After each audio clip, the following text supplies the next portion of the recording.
નમસ્કાર દોસ્તો, જય કિસાન। આજે અત્યારે બોટાદ માર્કેટિંગ યાર્ડથી એક સમાચાર આવ્યા છે। આજે તારીખ 11 ઓક્ટોબર સાંજે 5 કલાકે એક સમાચાર મળ્યા છે કે મોટી સંખ્યામાં પોલીસ કાફલો માર્કેટિંગ યાર્ડ સાથે ઉતરી પડ્યો। ત્યાં બેઠેલા 100થી વધારે ખેડૂતોની અટકાયત કરવામાં આવી છે। ક્યાંક ને ક્યાંક 2-3 ખેડૂતો સાથે ધક્કા મૂકી કરી લાઠી મારવામાં આવી હોય આવી પણ ફરિયાદ મળી છે। અમારી લડાઈ માર્કેટિંગ યાર્ડના સત્તાધીશો અને ખાસ કરીને કડદાના બહાના હેઠળ ખેડૂતોના ખિસ્સા જે કાપી રહ્યા છે એ વેપારીઓ સામેની અમારી લડાઈ છે। આ લડાઈમાં ક્યાંક ને ક્યાંક સરકારના ઈશારે પોલીસ ઇન્વોલ્વમેન્ટ થાય છે। ક્યાંક ને ક્યાંક પોલીસ દ્વારા ખેડૂતનો અવાજ દબાવવાનો પ્રયત્ન થઈ રહ્યો છે। પોલીસ પ્રશાસનના મિત્રોને પણ કહીએ છીએ કે ખેડૂત પર હાથ ચાલાકી કરવાની ભૂલથી પણ ભૂલ નહીં કરતા, નહીતર હાઈકોર્ટ સુધી ઢસડી જવાની અમારી સંપૂર્ણ તૈયારી છે।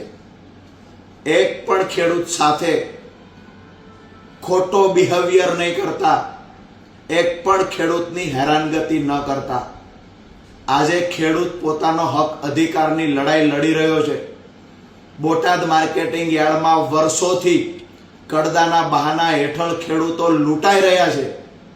જે વેપારી નફ્ફટ વેપારી ખેડૂતોને લૂંટી રહ્યા છે, છેતરી રહ્યા છે, એ વેપારી પર કાર્યવાહી કરવાની તાકાત બોટાદ માર્કેટિંગ યાર્ડના સત્તાધીશોમાં નથી, બોટાદ પોલીસમાં નથી, કે પછી શાસનમાં બેઠેલી ભાજપ સરકારમાં વેપારી વિરુદ્ધમાં કાર્યવાહી કરવાની હેસિયત કે તાકાત નથી।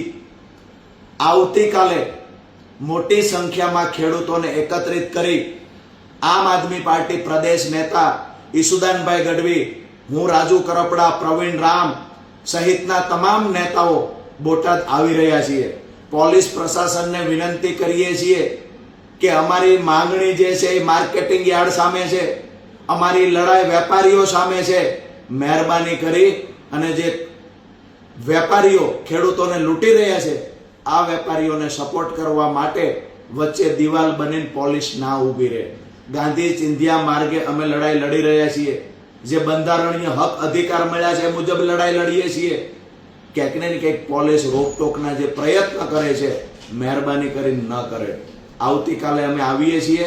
જે ખેડૂતોની અટકાયત થઈ છે આ ખેડૂતોની સંભાળ પણ લઈશું અને મોટી સંખ્યામાં ફરી એક વખત બોટાદમાં ખેડૂતોને પધારવા માટે ભાવભર્યું આમંત્રણ આપીએ છીએ અને જે વેપારીઓ કડદાના બહાના હેઠળ ખેડૂતોને લૂંટી રહ્યા છે આ વેપારીઓને એમની ઓકાત હેસિયતનું ભાન કરાવીશું।